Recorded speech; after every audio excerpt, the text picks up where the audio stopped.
ವರ್ಗದ ಮಹಿಳೆಯರಿಗೆ ಪೌಷ್ಟಿಕತೆ ಆಹಾರ ಸಿಗುವುದಿಲ್ಲ.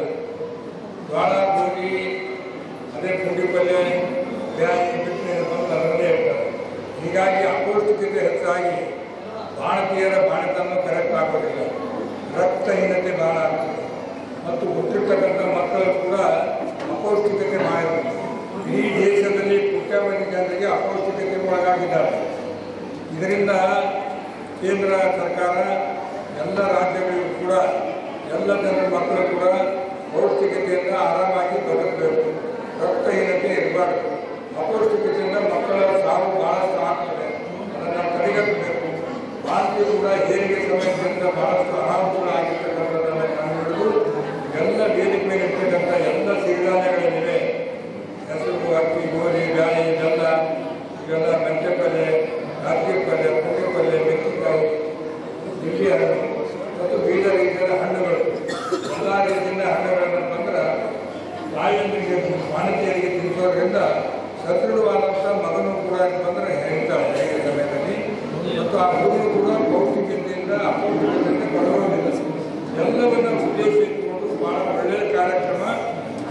ಈ ಒಂದು ಕಾರ್ಯಕ್ರಮ ಸರ್ಕಾರ ಹಮ್ಮಿಕೊಂಡಿದೆ.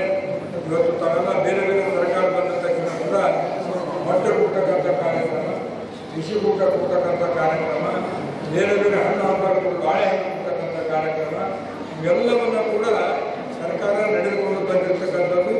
ನಿಮ್ಮ ಮಕ್ಕಳು ಪೌಷ್ಟಿಕತೆಯಿಂದ ಸದೃಢವಾಗಿ ಆರಾಮಾಗಿ ವಿದ್ಯಾವಂತರಾಗಿ ಹೊರಹೊಮ್ಮತಕ್ಕಂಥ ಉದ್ದೇಶದಿಂದ ಕೇಂದ್ರ ಸರ್ಕಾರಗಳು ಯೋಜನೆಗಳನ್ನು ಜಾರಿಗೆ ತಂದಿದೆ. ಎಲ್ಲ ಅಂಗನವಾಡಿಗಳಲ್ಲಿ ಕೂಡ ಈ ಒಂದು ಒಳ್ಳೆಯ ಫುಡ್ಡನ್ನು ಕೊಡ್ತಕ್ಕಂಥದ್ದು ಕೂಡ ಇವತ್ತು ನಡೀತಾ ಇದೆ.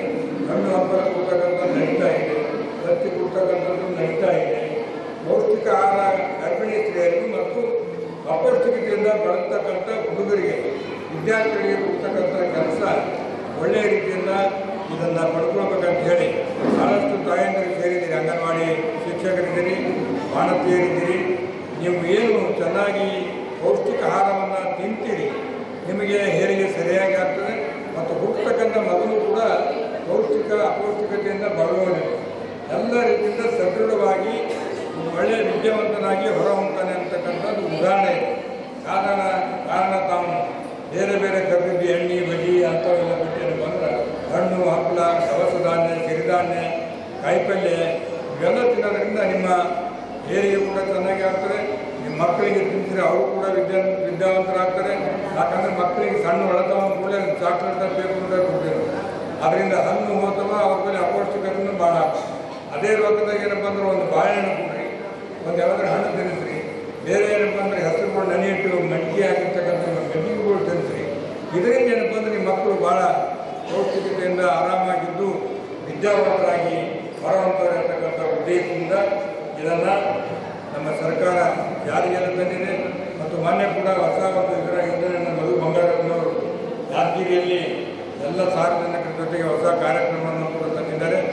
ಎಲ್ಲ ಯೋಜನೆಗಳು ನಿಮಗಾಗಿ, ನಿಮ್ಮ ಮಕ್ಕಳಿಗಾಗಿ ಇಂಥ ಕಾರ್ಯಕ್ರಮ ಹೊರಹೊಮ್ಮುತ್ತ ಇದರ ಉಪಯೋಗವನ್ನು ತೆಗೆದುಕೊಂಡು ತಾವೆಲ್ಲರೂ ಕೂಡ ಒಳ್ಳೆಯ ರೀತಿಯಿಂದ ಮಕ್ಕಳಿಗೆ ಪೌಷ್ಟಿಕವಾಗಿ ಬೆಳೆಸ್ತಕ್ಕಂಥ ಕೆಲಸ ಆಗಬೇಕಂತ ಹೇಳಿ ನಮ್ಮಲ್ಲಿ ಕಳಕಳಿಯಿಂದ ಕೇಳಿಕೊಂಡು ಬೆಳಗ್ಗೆಯಿಂದ ತಾವು ಸೇರಿದ್ದೀರಿ. ಇಲ್ಲಿ ಅನೇಕ ಹೊತ್ತು ನಾವೆಲ್ಲ ಬಂದು ಕೂತಿದ್ದಕ್ಕಾಗಿ ನಾನು ತಡವಾಗಿ ಬಂದಿದ್ದಕ್ಕೆ ವೇಳೆ ಕೇಳಿ ಈ ಕಾರ್ಯಕ್ರಮ ಭಾಳ ಸಂತೋಷದಿಂದ ಉದ್ಘಾಟನೆ ಮಾಡಿದ್ದೇನೆ. ಈಗ ಬಾಣತಿಯರಿಗೆ ಸೀಮಂತ ಕಾರ್ಯಕ್ರಮ ಮಾಡ್ತಾರೆ. ಬೇಕಾದಂಥ ಎಲ್ಲ ಸಾಮಾನುಗಳು ಕೊಡ್ತಕ್ಕಂಥ ಕೆಲಸ ಆಗ್ತದೆ. ಎಲ್ಲರೂ ಸಹಕರಿಸಬೇಕು ನಾನು ಮಾಡ್ತೀನಿ.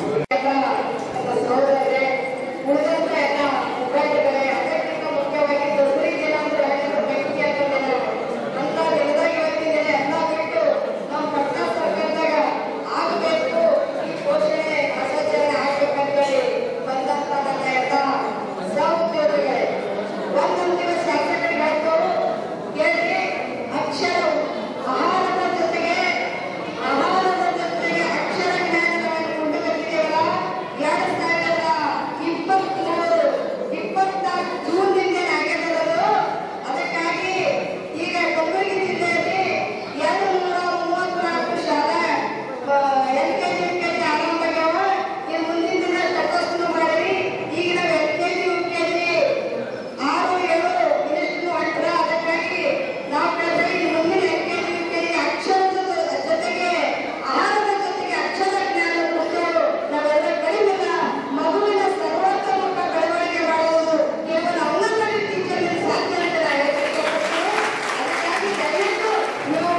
Teacher hello